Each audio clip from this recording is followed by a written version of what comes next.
దేవుని నామమునకు స్తోత్రములండి. ఈనాటి ధ్యానాంశము సియోను కొండ.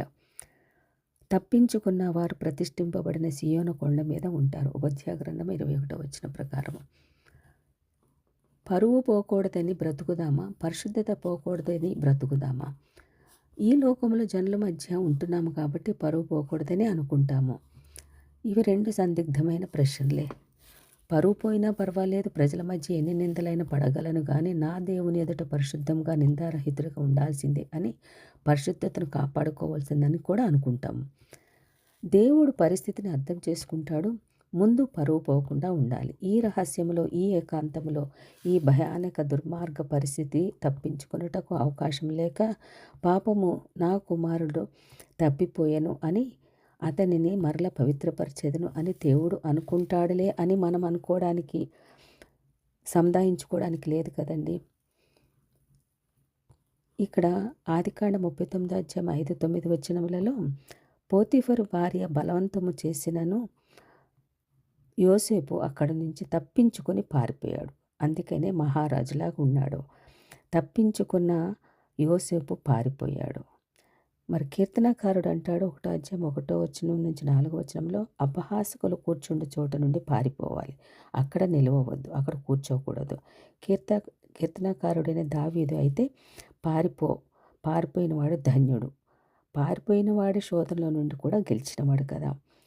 తప్పించుకున్న యోసేపు సియోను కొండ మీద ఉన్నాడు. గెలవలేని వాడు పారిపోతాడు కదా. సింహము దూరంలో ఉంటే ఘీంకరించడం కాదు కదా, సింహంలా ఉండాలి. ఇక్కడ యోసేపు సింహంలాగా నిలబడగలిగాడు.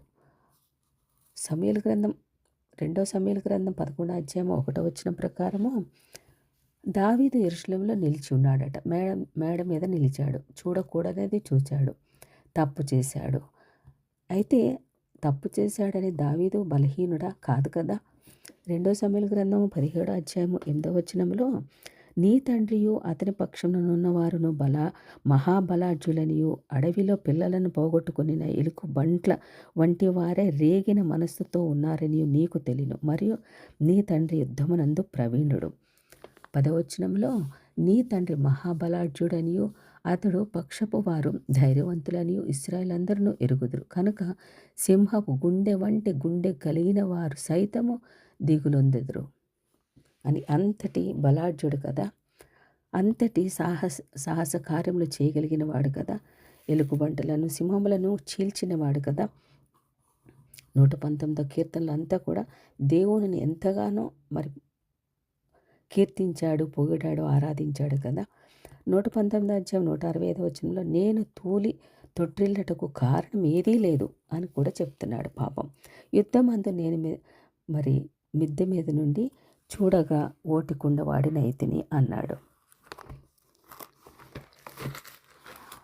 కీర్తన గ్రంథము 31వ అధ్యాయము 12వ వచనంలో, మరణమే స్మరణకు రాని వాని వలె మరవబడి తిని ఓటికుండ వాడినైతిని అని చాలా బాధపడుతున్నాడు తప్పు చేసిన తర్వాత.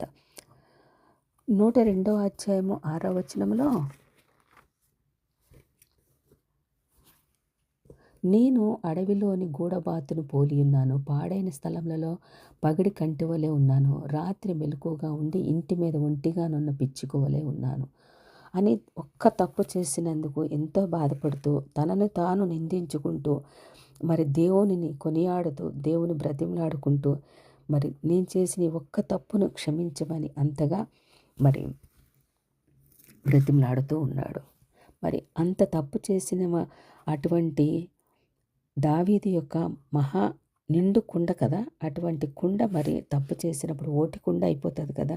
అందుకే నేను ఓటి కుండ వాడినైపోయాను, ఒంటరిగా బ్రతకాల్సి వస్తుంది అని చాలా బాధపడుతూ ఉన్నాడు. కాబట్టి ఇటువంటి పరిస్థితిలో యోసేపు వల్లే శోధన వస్తే కూడా తప్పించుకోవాలి. దావీదు తప్పించుకోలేకపోయినప్పటికీ కూడా ఎంతగానో ప్రార్థన చేసి విలపించి అతని పరుపు మరి తడిచిపోయి తేలే అంతగా ప్రార్థన చేసి దేవుని పాదాలు పట్టుకొని ఇంకెప్పుడు కూడా తప్పు చేయలేదంట. అందుకు దేవుడు మరి దావీదుని అంతగా గనపరిచాడు, మరలా తప్పు చేయకుండా ఉన్నాడు కాబట్టి. అందుకనే సాయం సమయంలో తప్పకుండా కూడా ప్రార్థన చేసేవాడంట. ఎందుకంటే సాయం సమయంలోనే కదా అతను పాపం చేశాడు. మరి ఆ పాపము మరలా గుర్తుకు రాకుండా ఉండడానికి సాయంత్రంలో ప్రతి దినము కూడా ప్రార్థన చేస్తుండేవాడు. ముమ్మారు ప్రార్థన చేసేవాడు. 7 సార్లు స్తుతించేవాడు. రాజుగా ఉండినప్పటికీ కూడా తన స్థానము తను ప్రత్యేక స్థానం దేవునికి ఇచ్చాడు కాబట్టి దేవుడు అంతగా ఆశీర్వదించాడు. ఇటువంటి ఆశీర్వాదం ప్రతి బిడ్డలో పొందుకోవాలని మన ప్రార్థనలో ఉంచుదామండి. ఆమేన్.